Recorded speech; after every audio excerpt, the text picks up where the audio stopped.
Well, the cooler temperatures this morning drove me inside to McMaster's Holiday Art Sale. But feel free to venture out this afternoon because temperatures will be warming up to the mid-60s and cooling back down later on tonight in the 40s. But I'll tell you what you can expect for the rest of the week and going on into this weekend later on in the show.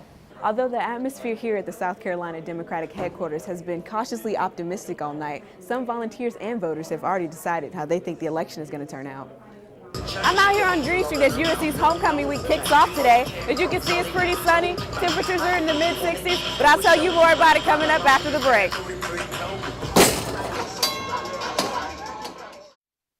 For those who gathered at the Democratic headquarters, the room was cautiously optimistic before the results. Then suddenly, the building erupted with shouts of joy and congratulations. President Obama was going to have another 4 years in office, and South Carolina Democrats couldn't be happier. And just as he said in his campaign, we're moving forward and not backward, and I'm expecting that and great things from President Obama. Oh my God, I am so relieved. I was nervous up to the last state, which was Ohio, which is beautiful. So we have another 4 years of greatness. That's a good thing. It's a beautiful thing for the country. It's a beautiful thing for South Carolinians. Amanda Loveday is the executive director of the South Carolina Democratic Party. She says President Obama's re-election will give Democrats a boost in this state. I mean, it's a huge momentum for us. I mean, not only on the kind of party side helps us raise money. Obviously, we have a Democratic president that's positive. We have the Senate, which is positive. But, it just shows camaraderie. It allows us to have this one central figure that we all kind of centralize ourselves around. Leaving some hopeful about turning South Carolina from red to blue. Getting these victories, we're going to build on it. And so in 2014, I'm going to give my Republican friends some advice. They better be prepared because the Democratic Party is on the upswing. After being reelected for his 11th term with 94% of the vote, Congressman James Clyburn encouraged young voters in South Carolina to stick with the Democratic Party. If you're a college student or wanting to be a college student, it would seem to me you ought to be with the party that's making it possible for you to pay some of those college expenses. By the end of the night, every Democrat, young and old, left believing the next 4 years will be better. Adia Hamer, Carolina News. Kenny Miles is a fifth-year senior who's finally back in the starting offensive lineup since 2009. 3 years ago, Kenny was a starting running back and led the team in carries and yards his first season. He says when he moved to playing second string, it was an adjustment. I mean, I prayed about it, talked to my folks about it, things like that. But I mean, really, I just try to keep working hard and keep my mindset on, winning, getting better, my grades, football, just different stuff like that.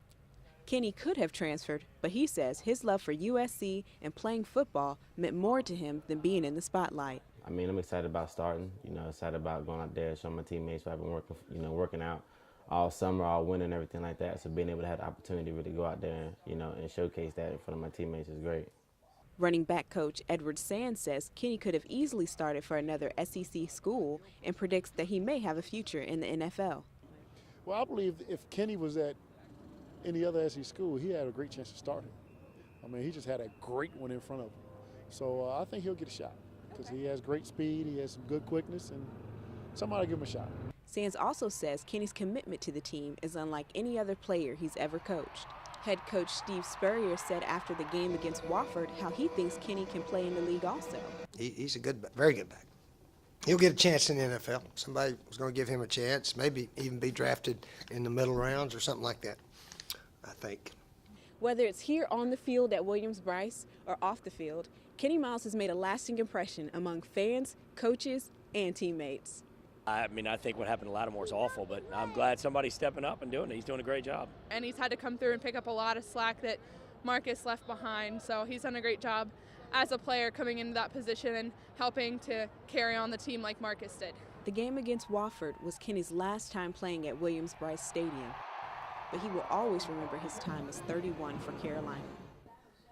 Going through being a starter to being a backup to being, third string special teams player, whatever, I feel like it's kind of helped build my character over, the last few years. So I really wouldn't change anything. After graduation, he plans on pursuing his dreams of playing in the NFL.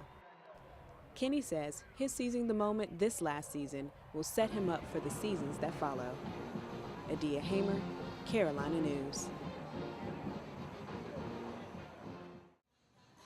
Empty spaces at a table with pictures of students, athletes, and faculty memorializing those who died by the hands of someone they once loved. Some are cases we've heard about from elsewhere, while others hit a little closer to home. Last year, public health faculty member Jennifer Wilson was killed by her ex-boyfriend. Michelle Eichelberger, program coordinator of the Sexual Assault and Violence Intervention and Prevention Center, says students have to be made more aware. A lot of these people are coming into their very first relationships, and they don't know what a relationship is supposed to be like.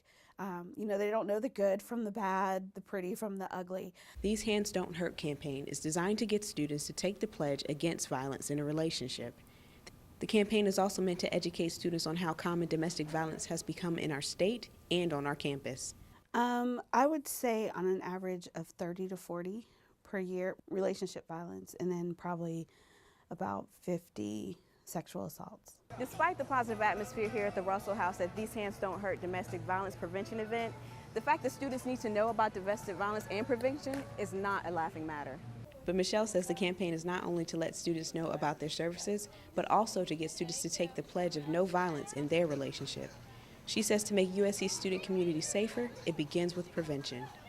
Adia Hamer, Carolina News.